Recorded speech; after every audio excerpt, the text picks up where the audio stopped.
What's going on? This is All Love Gary from Tripod Sports, and today I'm going to be talking about how dominant of a pitcher Roy Halladay was. So by now I'm sure you've heard about Roy Halladay's passing, and to be kind of honest with you, I really had kind of forgot about him because he had retired after the 2013 season, and the Phillies had kind of fallen off, so there's really no draw to him because it's been so long since he pitched for Toronto. So I really started thinking about how dominant of a pitcher he was growing up watching him, and just really today I'm going to touch on what really made him dominant and made him such an innings eater, and that's what he's really known for. So Roy Doc Halladay, he was drafted 17th overall by the Blue Jays in 1995. He actually didn't make his MLB debut until 1998, and it was a really rocky start in the beginning, to say the least. In his second season, his ERA was over 10, which is just awful. Like that's really, really bad. That's horrible. He struggled with command. He had the same amount of walks as strikeouts, and when he actually did throw a strike, it was usually hit hard. He gave up like 19 home runs in 100 innings. It's a ton of home runs. So yeah, like I said, he was demoted to AAA, but through his hard work and a crazy work ethic, he was able to bounce back and have an amazing season just 2 years later. And that season would be 2003, and this was really Roy Halladay's, coming out party. He made the All-Star team the year before, but this year he was just strictly dominant and took it to another level. And this is when he actually won his first Cy Young Award winner. This is really when he showed his ability to pitch a ton of very effective innings. He pitched a crazy 266 innings that year with 9 complete games. To put that into perspective, John Lester led the Cubs this year with 180 innings, and the entire Cubs pitching staff had 2 complete games combined, the whole staff. And it's a different time, really, but this was still a time when starters weren't going as deep, and it was more about matchups in the bullpen. I think it's to a much larger extent now, but this was still the time starters really weren't pitching that much, and to throw 266 innings in that time, that's nuts.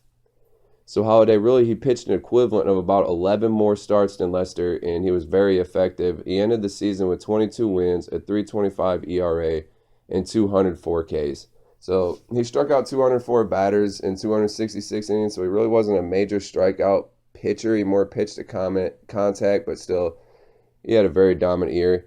And his next 2 seasons were kind of cut short, with injuries, but he was still really effective, especially in 2005. He made another All-Star team, and he finished that season 12-4 with a 2.41 ERA.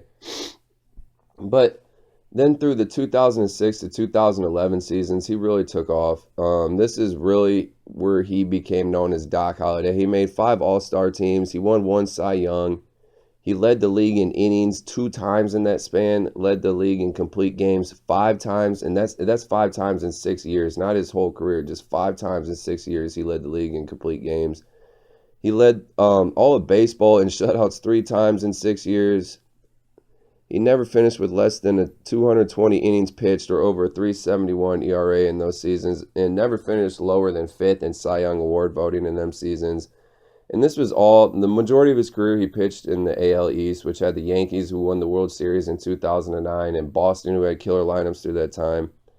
He pitched the majority of his career up until 2009 in the AL East. But, he started kind of getting frustrated with Toronto because he had yet to make the playoffs. He'd been in the league, or been in the majors like 12, 13 years, and he'd yet to make the playoffs. So in the offseason, before the 2010 season, Halladay was traded to Philadelphia Phillies, who were coming off of back-to-back World Series appearances, and they actually won one in 2008.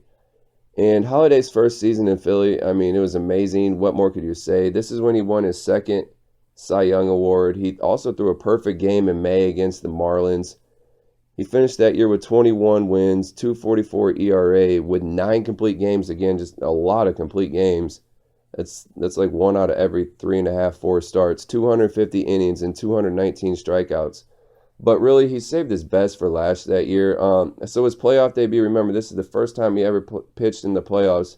He went up against the Reds, and he no-hit them, which was the second no-hitter in the history of Major League Baseball playoffs. And it was one of the most dominant pitching performances in the history of the playoffs. He gave up 1 walk. That's all how he missed a perfect game. 1 walk in the 7th inning. He was just crazy good that game. And the Phillies ended up sweeping the Reds, but they ended up losing in the NLCS to the Giants. So the 2011 season, he was dominant again, but this is really when he started getting older, and there was starting to be a little bit of signs They're starting to wear down a little bit. His velocity was down, but he still finished second in Cy Young Award voting that year. And he finished that with the record of 19-6 with the 2.35 ERA, 8 complete games, 233 innings, and 219 strikeouts. But like I said, you could kind of start to see signs that he's starting to wear down. Like I said, lost a lot of velocity. I think he lost like 2 or 3 miles an hour between that seasons. You could kind of see it was starting to wear on him. And he was missing a few starts.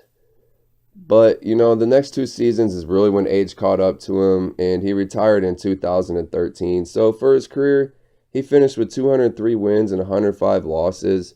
That's like a 70% win percentage. That's incredible. That's a great 7 out of 10 starts he wins. He had a lot of wins. His career ERA is 3.38 with a staggering 2,749 innings in 67 complete games.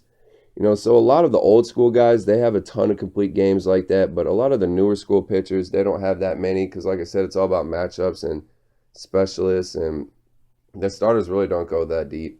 He struck out 2,646 batters. He was an 8-time All-Star, a 2-time Cy Young.